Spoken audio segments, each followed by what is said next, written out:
Funding support for Presente is provided by Joseph and Elizabeth Walder Charitable Fund and generous Chicagoans like you.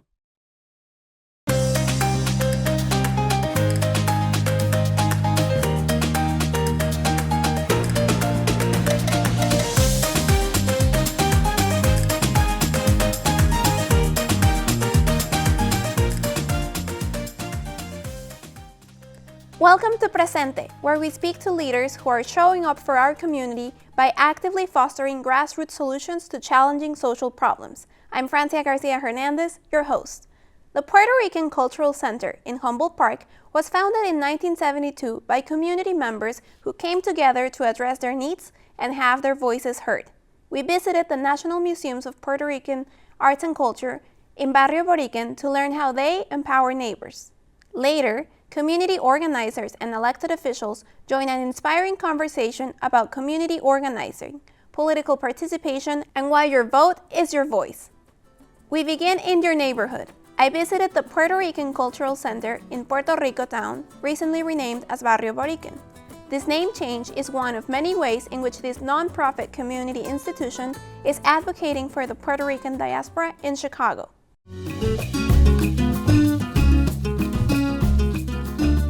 Xiomara Rodriguez, we're here at the National Museum of Puerto Rican Cultures and Art. It's under the umbrella of the Puerto Rican Cultural Center, where you work as head of digital media. I know we're here right by Paseo Boricua, which many people know as Puerto Rico town, but this year you had an important designation from the state of Illinois to change the name to Barrio Boriken. So why is this designation so important?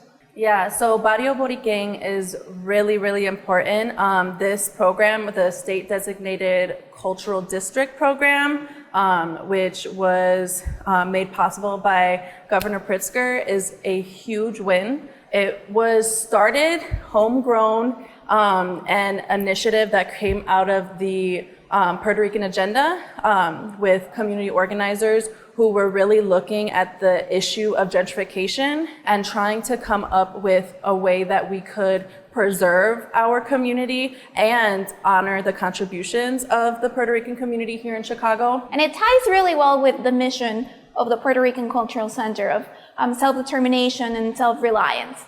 Tell us a little bit more about that and why that is important to the Puerto Rican community in Chicago, but also to all communities in Chicago. Yeah, the idea of being self-determined, being self-actualized, and being self-reliant while under colonial rule is something that's really, really central to the struggle of Puerto Ricans throughout history. And so being a community, a diaspora community in Chicago of Puerto Ricans who are facing a lot of the same issues that Puerto Ricans on the island are facing under US colonialism, we had to make it central to our mission to ground us in the history of where we come from. And the way that we go about our self-determination, self-actualization, self-reliance is through the creation of parallel institutions. So the idea was we see that a lot of these institutions and these systems in the United States do not work for us. And they're not built for Puerto Ricans, they're not built for minorities, they're not built for people of color. And so we're gonna build our own. Right, and that leads to a conversation about all the work that the Puerto Rican Cultural Center is doing and has been doing for decades. Tell us a little bit more about some of these programs and what they have achieved for Puerto Ricans here in Chicago. Yeah, our first program of the Puerto Rican Cultural Center was our Pedro Albizu Campos High School. And so this high school was created in the 70s, and it was because they saw that Puerto Ricans had a very high dropout rate. And a lot of it was because the curriculum didn't reflect their identity. They didn't see themselves in the school setting. And so they said, we need to create an alternative high school. And they created the Pedro Albizu Campos High School. Another example is in 1988, we created the first Latino-focused initiative on HIV prevention. Because again, we saw that the rates of HIV in the Puerto Rican community were extremely high. And so they created Vida Sida, and at the time it was very taboo. And now I think we celebrated the 35th year 2 years ago, and it has helped so many people. And that was the goal of Vida Sida. They understood that if we keep things taboo and we don't talk about these issues in our community, then we can't ever find the solutions. So that just gives you an example of the way we think about creating our programs, is really looking at the needs and saying, how do we address this within our community in a way that's culturally relevant, in a way that speaks to our culture and what our needs are. What do you think is the next challenge that the Puerto Rican community needs to face? What are some of the most pressing challenges that you're seeing today? And as a member of the community that you hope the Puerto Rican Cultural Center can help? Yeah. One of our biggest issues that we have been facing recently, and I think it's common throughout the Puerto Rican diaspora and on the island, is the issue of gentrification and displacement. In the city of Chicago, Puerto Ricans have been pushed out of almost every single neighborhood they've been in. And Humboldt Park, we have been desperately trying to hold on to this pedacito de patria that we call our little piece of homeland. The island of Puerto Rico is experiencing hyper gentrification. And so our next step is trying to connect those struggles, because we're stronger together.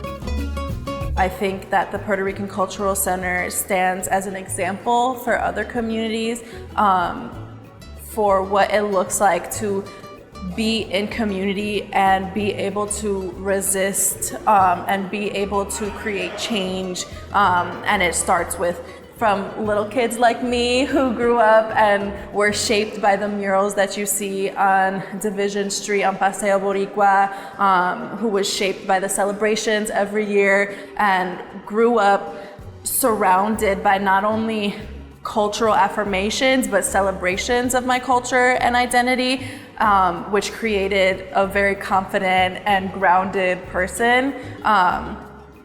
But it starts from little kids like that and goes to our high schoolers, goes to our young activists who work with us now, who do door knocking, who do get out the vote work, who are part of our youth councils, who lead our protests and our marches, who work in this museum and part of the Puerto Rican Cultural Center, and goes on to our community leaders and the leaders of our organizations like the Puerto Rican Agenda. There's so many different levels. And even our artists, our cultural producers, there's so many different parts of creating this community of resistance, and I am so grateful to be a part of it and to be able to offer this example to the rest of the world and minority communities, Latino communities, to say that there's really opportunities if we work together and look at where we see need around us within our neighbors and work together to address that. Latinos have the power to implement solutions to the most pressing challenges in their communities. When Latinos come together to ideate solutions rooted in our history and culture, not only can we begin to solve widespread issues, but we empower future generations. The Puerto Rican Cultural Center experience shows, despite challenges, it is possible to get public funding and support to implement programs designed and led by community members. As community organizers did in the 70s to address disparities in education and combat the displacement of the Puerto Rican community in Chicago, every Latino has power and a responsibility to participate and shape our collective future. Iris Martinez, Clerk of the Cook County Circuit Court, and Juan Calderon, Chief Operating Officer of the Puerto Rican Cultural Center, discuss how Latinos shape their communities by organizing, voting, and running for office next on Presente.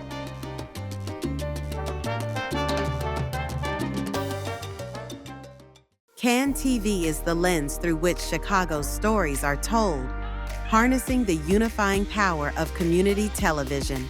With CAN TV On Demand, immerse yourself in the richness of our city through exclusive stories and programs tailored just for you, connecting you to the heartbeats of our streets, the voices of our people, and the spirit that makes Chicago unique. Discover the strength of your community on CAN TV On Demand.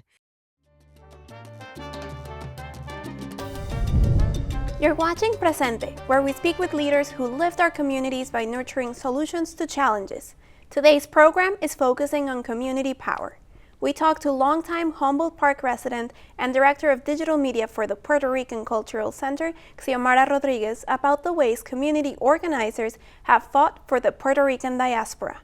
Despite facing systemic challenges like disinvestment, gentrification, and racism, community organizers led to the creation of schools like the Dr. Pedro Albizu Campus High School that offer culturally relevant education, public health programs like Vida Sida that address the needs of the Latino LGBTQ+ community, and institutions like the National Museum of Puerto Rican Arts and Culture to preserve, celebrate, and share Puerto Rican culture and history. Clerk of the Cook County Circuit Court, Iris Martinez, and Juan Calderon, Chief Operating Officer at the Puerto Rican Cultural Center, will join us now to discuss how they have used their experience, skills, and knowledge to bring solutions to our communities and empower other Latinos. Clerk Martinez, Juan Calderon, thank you so much for being here. Thank you for having us. Yes. So we are on the eve of a historic presidential election where Latinos have significant power. We have approximately 36 million Latinos eligible to vote nationwide, according to data by the Pew Center. But we have seen in the past some challenges to Latino participation, to getting to the polls.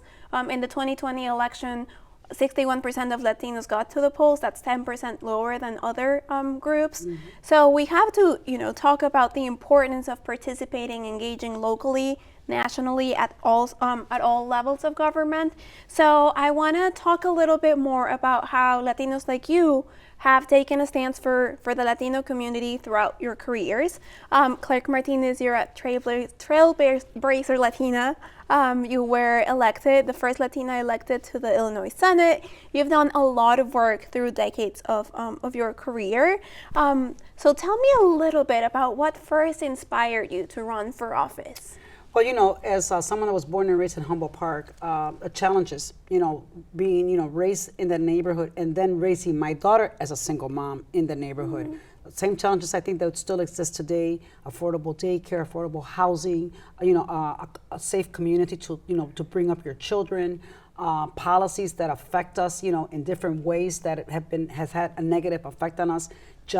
More jobs, more training. There's so many things that I think are the challenges that we've had, especially in Humboldt Park, even though we have some great organizations that are really connecting with people out there and helping us. When I was a senator down in Springfield to, create policies, and actually even work with other non-Latinos in trying to get them to understand the challenges that we have and how we all deserve equal piece of the pie when it comes to resources, when it comes to, and that for me was, as a single parent that I was, a single mom, all those challenges was what led me to go out there and be that voice, because I lived it. I was challenged in so many areas about bringing up my daughter in the neighborhood. Right. And to me, that was the most important part of who I am today, and always continue to mentor out there to make sure that the generations, that come after me continue to fight these challenges that we still have and that we're still fighting for a piece of the pie. And so again, that is something that what motivated me to run was the challenges and sharing them with the people door to door, and know that they had the same challenges I had. I wasn't alone on this. And that really made me go to the state Senate, over to the clerk's office, and really do more to bring our people the resources that they need, in order to survive and be part of the, of what we need to do to continue to uplift our community. Right. And Juan, you share similar experiences. You're not in office, but from your standpoint, you have brought your experience, you understand the community, you understand the challenges, and you've implemented solutions like programs for the LGBTQ+ community that address their needs, their public health needs, their support services, housing. So even though you did not run for office, you saw challenges and you decided to rise to the occasion and bring solutions. Tell us a little bit more about that work. Well, all I can say is over my career, I started very young. I'm born and raised in Chicago with a background of family of migrants that migrated to this city in the 80s from both Puerto Rico and from Mexico. And I think it was, me growing up in a space where you didn't see investment, local investment, where you didn't see access to healthcare, where you saw the insecurity of housing and you saw food insecurity, that motivated me to find that internal strength to ultimately advocate and use the voice that I have to really push for the Puerto Rican society that has settled here in Chicago, right?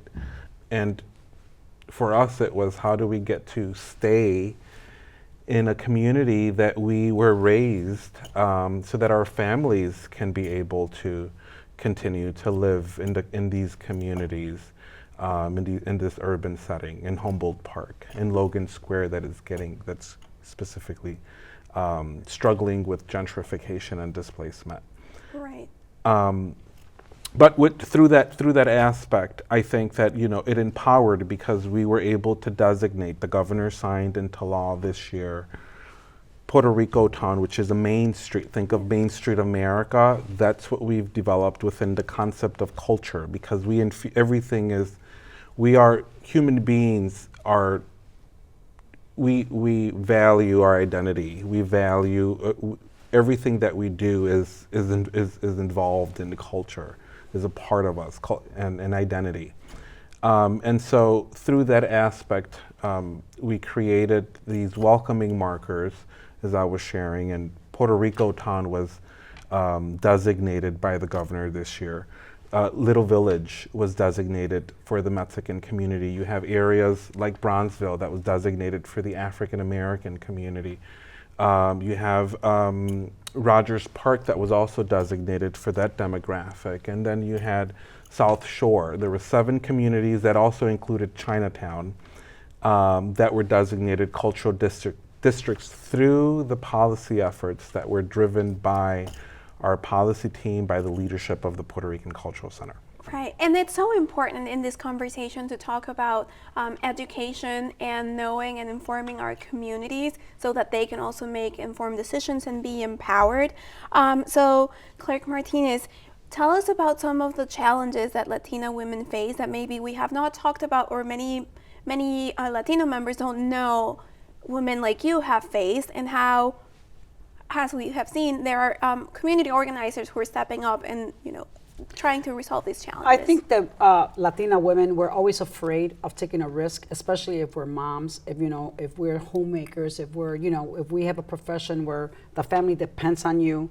I think in getting into politics is something first of all, you have to have the skin for it. I mean, I always say you have to have thick skin, because if not, it is rough, to run in, and trying to raise money. It's not easy for someone to pick up a woman to pick up the phone and ask for money for herself on what she's trying to do. I face those challenges, what I mean? And I used to always put it out there. How is it that a man can pick up the phone and call for fundraising? I can call the same person. He'll get $1,000. I only get $500, and we're both the same. And we're both senators. We're both, So those are the challenges that I always feel like, why is it that we have to be treated differently? And so as women, I'm always encouraging more women. When I first got to the Senate, I was the very first Latina ever, and that was back in 2003. Miguel de Valle was the very first Latino senator, male. It took 20 years after he got elected to get the first Latina woman elected.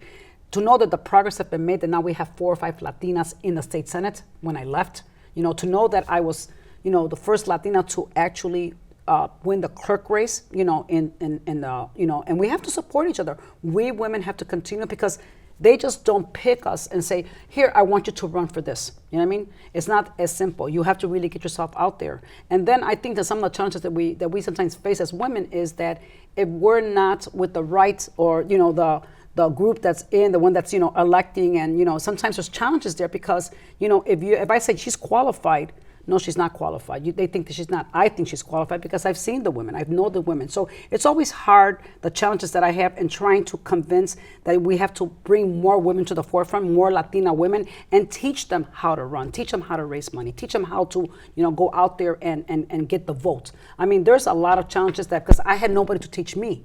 They said, Iris, run for this. Miguel came, you should be the first Latino to do this. We have to break that glass ceiling. And I was like, okay, you know, and but what did I do? I had to, every woman that I ran into, be part of my committee. And sure enough, I had a group of women, you know, that surrounded me and says, we're going to help you. And they were there from day one to get me elected. They gave me the first $100 so I can open up my campaign office. So, you know, we have to be much more in solidarity, work together with other Latina women so we can continue to, you know, to just grow the numbers of us, you know, to know that we only have, you know, here we are 33% of, you know, of the population here, but we might only have 3 or 4 Latinas in the state Senate, and we should be having more. Juan, as a community member who has fought for the Puerto Rican community and for the Latino community, what would you say to other Latinos to get empowered and to get out and participate, whether they decide to run for office in the future or whether they decide to do something in their neighborhoods? What would your advice be?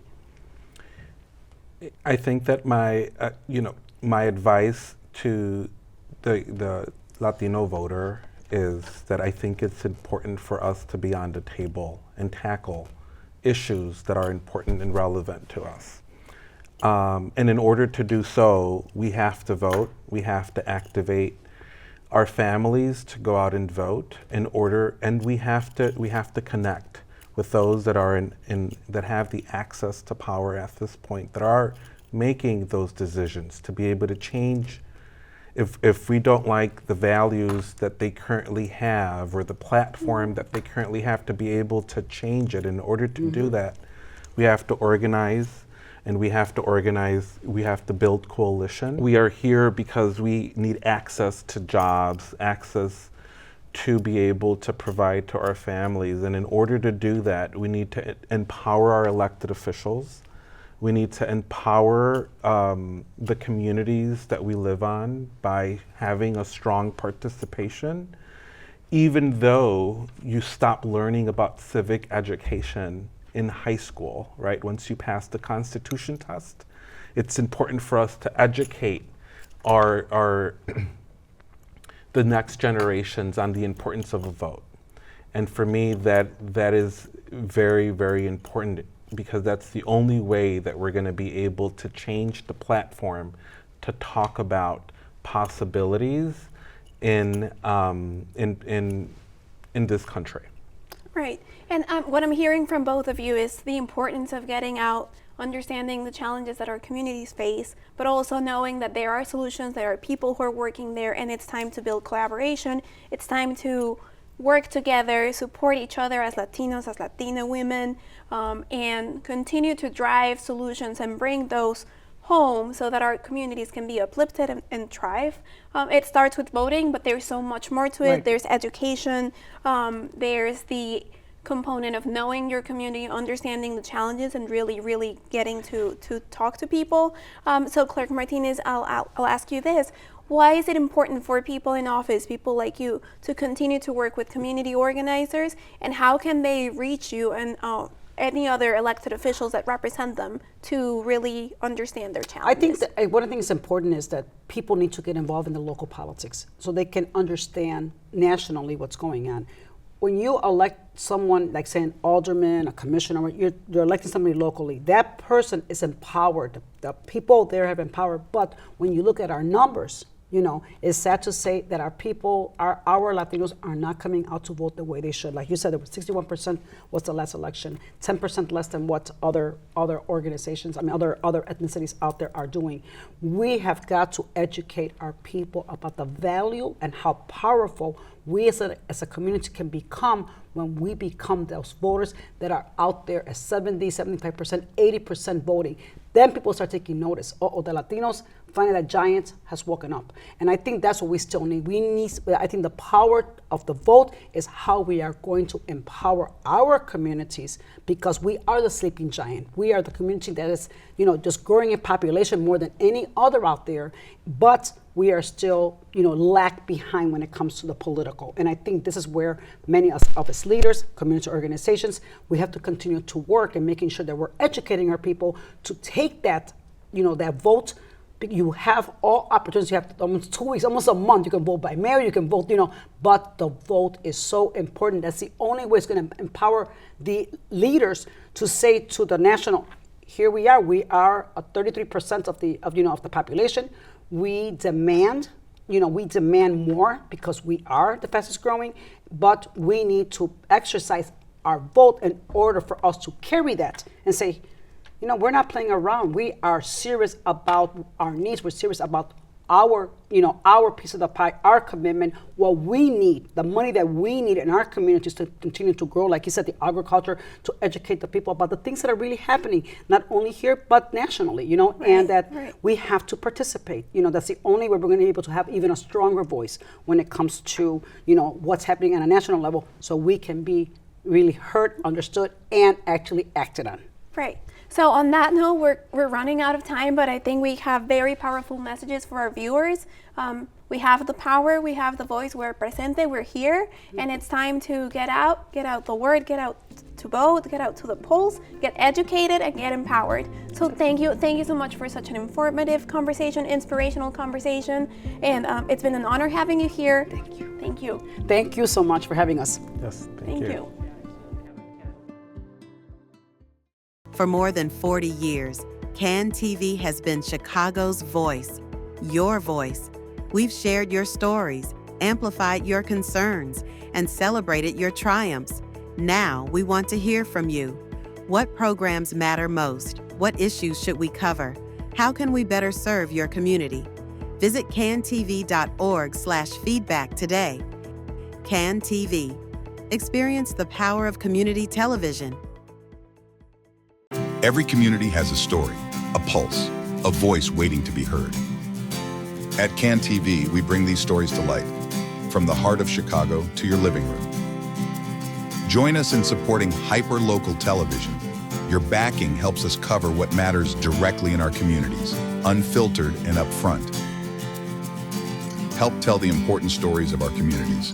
Become a program underwriter today.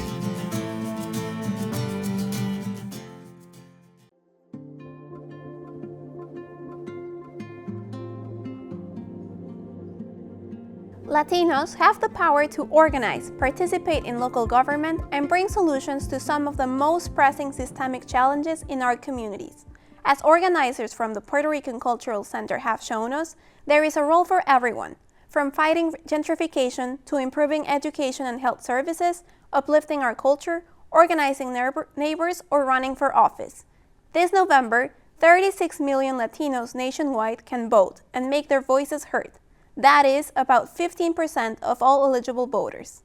Polls show that both parties have struggled to earn Latinos' trust. Only 5 in 10 Latino voters think the Democratic Party cares about people like them, compared to 4 in 10 Latino voters who think the same about the Republican Party, according to a July 2024 poll by the Pew Research Center.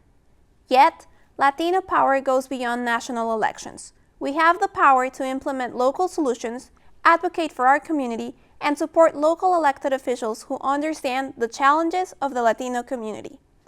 At the eve of a historic presidential election, let's not forget the common ground between elected officials, organizers, and neighbors like you and I is staying informed, showing up at the polls, and actively participating with our communities to implement solutions that transcend generations.